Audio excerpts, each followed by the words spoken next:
Ele não tinha diploma. Não era engenheiro. Não sabia programar.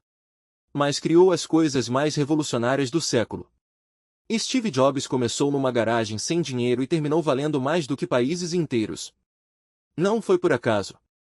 Foi por uma obsessão, fazer coisas simples. Perfeitas. Bonitas. Quando ele morreu, em 2011, o mundo inteiro chorou. Porque perderá não apenas um empresário, mas um visionário que, literalmente, colocou um computador nas mãos de cada ser humano do planeta. Stephen Paul Jobs nasceu em 1955, filho de imigrantes sírios e romenos. Foi adotado imediatamente por Paul Jobs, mecânico, e Clara Jobs, contadora. Cresceu em Mountain View, na Califórnia, a poucos quilômetros do que seria o Vale do Silício. Seu pai o ensinou tudo, como consertar coisas, como criar, como pensar diferente. Mas Steve era diferente desde pequeno. Questionava tudo. Rejeitava o comum. Aos 17, perguntou a seu pai, para que existimos?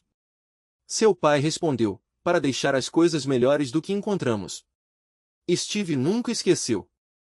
Em 1971, aos 16 anos, Steve Jobs conheceu Steve Wozniak no Homebrew Computer Club, um grupo informal de entusiastas em Menlo Park. Woz era um gênio da engenharia, Jobs era um gênio de enxergar o futuro. Woz dizia, quero desenhar computadores. Jobs dizia, quero vendê-los.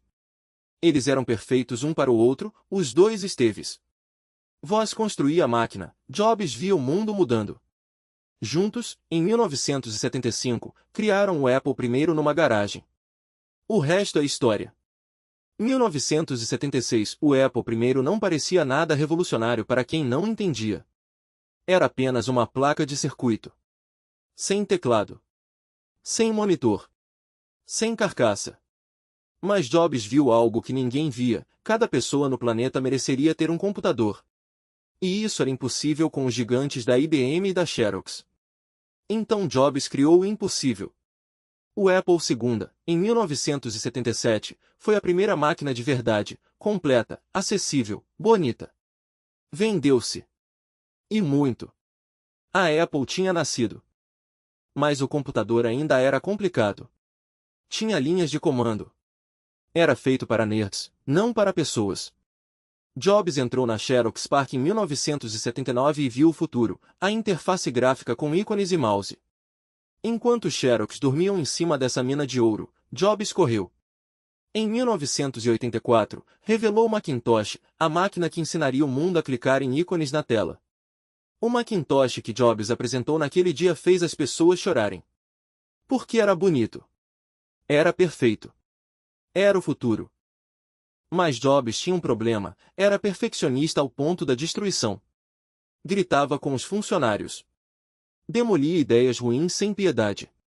Era impossível trabalhar com ele. Em 1985, o conselho da Apple, incluindo o homem que Jobs havia contratado para ser CEO, o removeu. Expulso de sua própria criação. A notícia chegou ao mercado. Apple despencou. O mundo acompanhou a queda de um homem que tinha perdido tudo. Aos 30 anos, Steve Jobs estava falido. Derrotado. Humilhado. E era só o começo. 1985 até 1995. Uma década inteira na sombra. Jobs comprou a Pixar, que todos achavam lixo, criou o Next, que ninguém usava, e desapareceu dos holofotes. Sua reputação foi reduzida a pó. As pessoas o odiavam. Culpavam-no pela queda da Apple. Mas durante esses anos, algo raro acontecia, Steve Jobs aprendia. Aprendia sobre fracasso. Sobre humildade. Sobre o que realmente importava. E quando o Vale do Silício quase morreu em 1995, a Apple entrou em colapso. Estava à beira da morte. E então, Jobs recebeu um telefonema. 1997, Apple estava morrendo. Os acionistas da Microsoft investiram em Jobs. Sim, Bill Gates salvou o Apple. Parece ficção. É verdade. Jobs voltou como advisor. Depois como ministério. Depois como CEO. E quando voltou, fez algo que ninguém esperava, simplificou.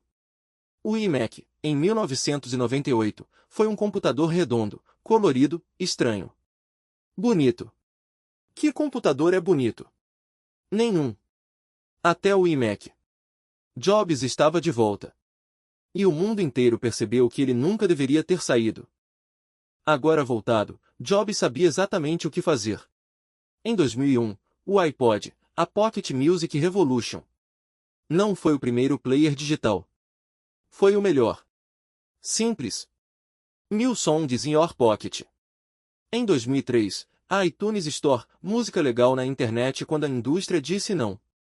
Em 2006, o MacBook Pro, o laptop que todo profissional quereria. Cada produto era uma obra de arte. Cada um redefiniu sua categoria. Jobs não criava produtos. Criava categorias inteiras. Mudava o mundo. E tudo estava levando para algo muito maior. 28 de junho de 2007. Moscone Center, São Francisco. Steve Jobs subiu ao palco em jeans preto e turtleneck cinza. Levou o iPhone, um retângulo preto com uma tela brilhante. Ninguém sabia o que era. Ele mostrou. Um gesto. A tela respondeu. Um dedo na tela. Tudo mudou. Naquele momento, a história se dividiu em antes e depois do iPhone. Não era só um telefone. Era o computador de bolso que Jobs prometia desde os anos 70. Aquele dia, mais de 1 bilhão de iPhones foram vendidos.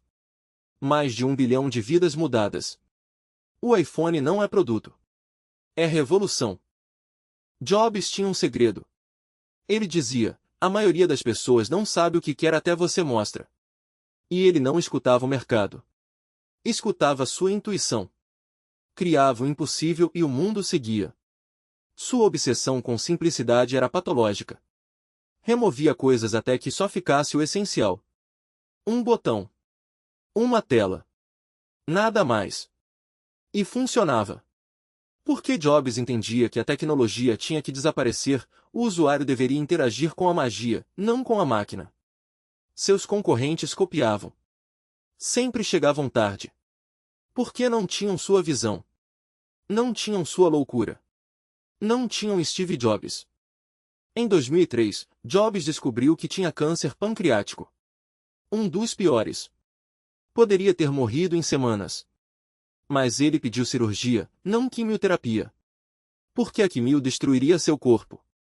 Ele queria morrer inteiro. Durante 8 anos, Jobs conviveu com a morte pairando. E continuou trabalhando. Criou o iPad, 2010. Criou o iOS, o sistema operacional que roda em bilhões de telefones. Definiu o futuro antes de morrer. Em 5 de outubro de 2011, Steve Jobs morreu. O mundo inteiro parou. Porque perdemos não um empresário, mas uma forma de ver o mundo. Desde então, ninguém igualou sua visão. Steve Jobs morreu há mais de uma década. Mas sua influência está mais viva do que nunca. Cada iPhone na mão de 2 bilhões de pessoas é o pensamento dele. Cada MacBook que você vê é sua obsessão por perfeição. Cada AirPod que alguém usa é sua visão do futuro. A maçã que está no seu bolso não é um telefone.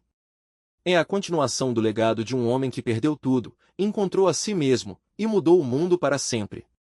Steve dizia, os únicos que conseguem mudar o mundo são aqueles loucos o suficiente para acreditar que podem. Ele era louco. E conseguiu. Essa foi a história de Steve Jobs, o homem que provou que um cara sem diploma, com uma visão louca, pode mudar tudo. Se você se inspirou com a jornada de Jobs, deixe um like, se inscreva no Horizonte Digital e ative o sininho para não perder a próxima história que mudou o mundo. Próxima semana, a história de Elon Musk, o homem que quer colonizar Marte. Obrigado por assistir. E lembre-se, stay hungry, stay foolish. Steve Jobs.